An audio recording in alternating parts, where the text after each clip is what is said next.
हमारे आसपास बहुत सारे ऐसे पौधे हैं जिनका तांत्रिक क्रियाओं में या फिर टोने टोटके में प्रयोग होता है। लेकिन आज हम जिस पौधे के बारे में बताएंगे, ये पौधा मनोकामनाओं की पूर्ति करने वाला पौधा है। इस पौधे को साक्षात गणेश जी का स्वरूप या फिर ऐसा समझ ले कि शिव जी का सबसे पसंदीदा पौधा है ये मदार, जिसको हम आक भी कहते हैं। मदार के पत्ते, मदार के पुष्प और जड़, यहाँ तक कि मदार के दूध से भी वशीकरण होता है। आज हम आपको 3 प्रयोग बताएंगे जिससे आप शत्रु पर आप ये प्रयोग कर सकते हैं। शत्रु शांत हो जाएगा, वो बस में हो जाएगा। प्रेमी प्रेमिका लव रिलेशनशिप में परेशानी है या फिर वैवाहिक जीवन में समस्या है तो भी इसका वशीकरण कर सकते हैं। पूरी तरह से सात्विक है, इसमें किसी को हानि नहीं होगा। और तीसरा, अगर नौकरी व्यापार में परेशानी है तो भी आप वशीकरण कर सकते हैं। देखिए, मदार के पत्ते से वशीकरण करना बहुत आसान है। सामान्यतः आप ये कह सकते हैं आक का पौधा आपको हर जगह मिल जाएगा, लेकिन जो सफ़ेद वाला आक का पौधा है जिसको मदार कहते हैं, ये सबसे ज़्यादा इसका ही असर होता है जब आप किसी तरह का कोई टोना टोटका प्रयोग करते हैं। तो आप पहले ही देख लें कि वैसे तो रोड साइड मिल जाएगा आपको ये पेड़, तो पहले ही आप ढूंढ के रखें कि ये पेड़ सफ़ेद आक का कहाँ पे है, फिर आपको ये प्रयोग करना है। और जब भी आप प्रयोग करें तो पहले जाकर निमंत्रण दे आए आक के पौधे के पास। कैसे देंगे? आप एक सुपारी, एक सिक्का और थोड़ा सा जल लेकर जाएं, किसी बोतल में भी ले जा सकते हैं, और पेड़ के पास जल अर्पित करें जड़ में, और फिर यहाँ पर सुपारी और जो सिक्का है उसको रख दें और उनसे बोलें, अपना परिचय दें, आप कौन हैं, आपके पिता का नाम क्या है, आप किस प्रयोजन से उनके पास आए हैं, और फिर उनको प्रणाम करके आप घर आ जाइए और अगले दिन आप प्रयोग करें। इस बात का ध्यान रखिएगा। तो चलिए देखिए, अब हम एक छोटा सा प्रयोग आपको बताएंगे। कई बार क्या होता है ना, आंकड़े या मदार का जो प्रयोग है कई प्रकार की तांत्रिक क्रियाओं के लिए किया जाता है। तो आज हम बहुत तरह के प्रयोग होते हैं, पर हम आपको कोई बड़ा वाला तांत्रिक प्रयोग नहीं बताएंगे। हम पहले ही क्लियर कर दें, वो जो होता है मारन वाला, वो सब नहीं बताएंगे। सिंपल तरीके से आप शत्रुओं को शांत करें, आप प्रेमी प्रेमिका एक दूसरे के करीब आएँ, बस यही बताएंगे। तो चलिए हम जानते हैं, एक बात जान लें कि जिस घर में, घर के बाहर, बाउंड्री वॉल के बाहर मदार का आक का पौधा होता है, उस घर में कभी भी किसी की नज़र दोष नहीं लगती, नकारात्मक शक्तियाँ प्रवेश नहीं करती। अगर आपके घर के सामने मदार का पौधा है तो आप बहुत भाग्यवान हैं। अब जरूरी नहीं है कि गेट के ठीक सामने हो, आपके बाउंड्री वॉल के आसपास भी हो सकता है। तो ये पौधा का होना बहुत अच्छा होता है, क्योंकि आपके घर में लोगों का तंत्र क्रिया असर नहीं करेगा या फिर लोग कर ही नहीं पाएंगे। लेकिन सवाल ये भी है कि कहाँ पे लगाएं, किधर लगाएं। तो देखिए, उसके भी वास्तु में नियम है। आक का पौधा जो होता है ना, वो भले ही तंत्र क्रियाओं के लिए भी यूज होता है और उसको नष्ट भी करता है, और इसके दूध से भी वशीकरण होता है, इसके पत्ते का भी प्रयोग होता है। तो चलिए आज हम बहुत सारी बातें करेंगे, लेकिन एक बात खास, मदार का पौधा जब भी लगाएं, घर के मुख्य दरवाजे के बाहर दाहिने तरफ। एक और बात, जब भी आप कोई टोना टोटका करते हैं तो शनिवार को ज़्यादा अच्छा रहेगा करना। और पहली बात, आपको शुक्रवार के दिन ही निमंत्रण देकर आना होगा। आपको एक दिन पहले निमंत्रण जरूर देना चाहिए ताकि आपकी मन्नत वो सुने, विनती सुने। अब जैसे आप किसी को बुलाने जाते हैं तो पहले से फ़ोन कर देते हैं, ठीक उसी प्रकार। तो सवाल ये है कि आप उनको निमंत्रण कैसे देंगे। देखिए, एक दिन पहले आप जाइएगा, 1 लोटा जल, एक सुपारी, एक सिक्का लेकर जल अर्पित कर दें पेड़ की जड़ में।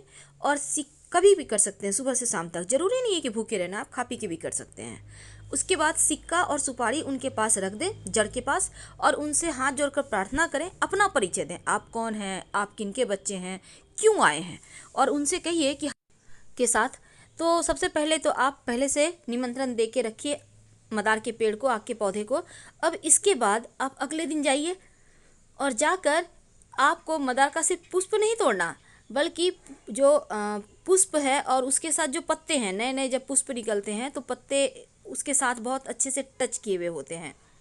तो आपको, या बड़े भी खिले हुए पुष्प हैं तो कोई बात नहीं, बस ये कोशिश करना है कि पत्ते भी आपको लेकर आना है। अब इसको लाकर आप, पत्ते और पुष्प लगा हुआ ही रहे, टूटे, उसको तोड़ना नहीं है। अब लाकर हनुमान जी के मंदिर में जाइए। अब हनुमान जी के जो चरणों में सिंदूर होता है, आप उसको थोड़ा सा उंगली से लें और लेकर अपने और उस व्यक्ति का नाम लिखें जिसके साथ आपको रिश्ते बेहतर करने हैं। यानी आप लव का भी नाम लिख सकते हैं यहाँ पर और जीवन साथी का भी नाम लिख सकते हैं।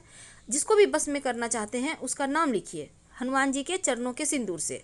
अब इसके बाद मौली धागा के द्वारा दोनों जो आपके जो पत्ते हैं ना, पुष्प को अंदर रखना है और पत्ते चारों तरफ से उसको कवर करके मौली धागा के सारे बांध दें और जो लिखिएगा वो पत्ते पर लिखना है। वशीकरण हो जाता है और ये प्रचंड वशीकरण है। इसको करने के बाद आप कहीं मिट्टी में दबा दें, पीछे मुड़कर मत देखिएगा, कभी भी खाली नहीं जाएगा।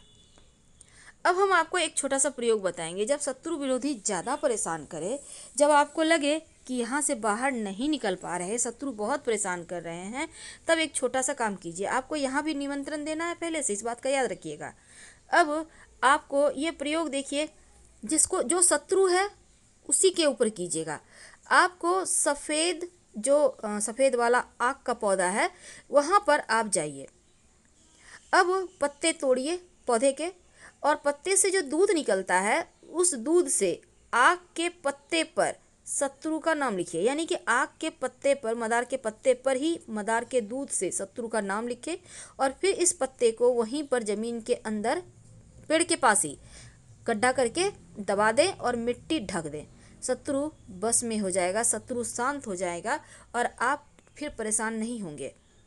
वैसे ये प्रयोग एक ही बार में काम करता है। संभव हो तो जैसे ग्रहण होता है, पूर्णिमा है, अमावस्या है, शनिवार है, इन सभी दिनों में अगर ये प्रयोग करें तो वो ज़्यादा असर करेंगे, जल्दी अपना असर दिखाएंगे। ज्योतिष के अंदर यहाँ तक माना जाता है कि अगर आप मदार की जड़ को ताबीज के अंदर रखकर, यानी सफ़ेद मदार की जड़ ताबीज के अंदर रखकर काले धागे में बांधकर गले में या बाह में धारण करें तो आप पर कोई कितना बड़ा भी तांत्रिक प्रयोग किया होगा वो समाप्त हो जाएगा।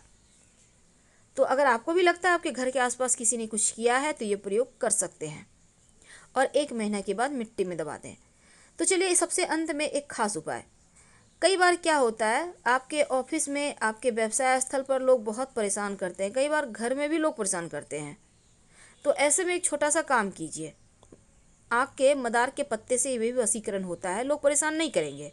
तो आपको मदार के पेड़ की जड़ किसी भी शनिवार के दिन थोड़ा सा तोड़ कर ले आइए, लेकिन पहले शुक्रवार की शाम निमंत्रण दे आइएगा।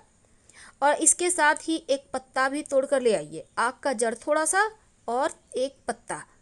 अब इसको मदार के जो पत्ते हैं और जड़ है इसको ले आइए। अब इनको पीस लीजिए अच्छे से और फिर किसी मदार के पत्ते को धोकर, यानी कि जो जड़ है उसको पीस लिया, अब मदार के पत्ते को धो लीजिए, उसके ऊपर जड़ को थोड़ा सा घी के साथ रखिए। अब इसका आप तिलक कर सकते हैं, जिसके भी सामने जाएंगे वो बस में हो जाएगा।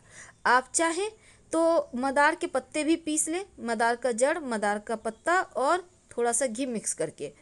ये प्रचंड वशीकरण है। आपके नौकरी रोजगार में भी आपको समस्या नहीं आएगी, कोई भी आपके सामने टिक नहीं पाएगा और ये वशीकरण तिलक है। वैसे तो आप वशीकरण के लिए यहाँ पर आप चाहें तो लाजवंती के पौधे का जड़ भी डालकर, पीसकर डालकर आप प्रयोग कर सकते हैं, इससे भी वशीकरण होता है। तो छोटे छोटे प्रयोग हैं पर इसके असर आपको बहुत लंबे समय तक दिखेंगे। अब देखिए, सफ़ेद मदार की जड़ और पत्ते से जो वशीकरण होता है वो कभी खाली नहीं जाता। तो अगर आप एक छोटा सा प्रयोग करें, जैसे कि एक सफ़ेद का मदार का एक पत्ता तोड़ कर ले आए और पत्ते को घर के बाहर कोने में दबा, जब भी कीजिएगा बस चुप रहना है।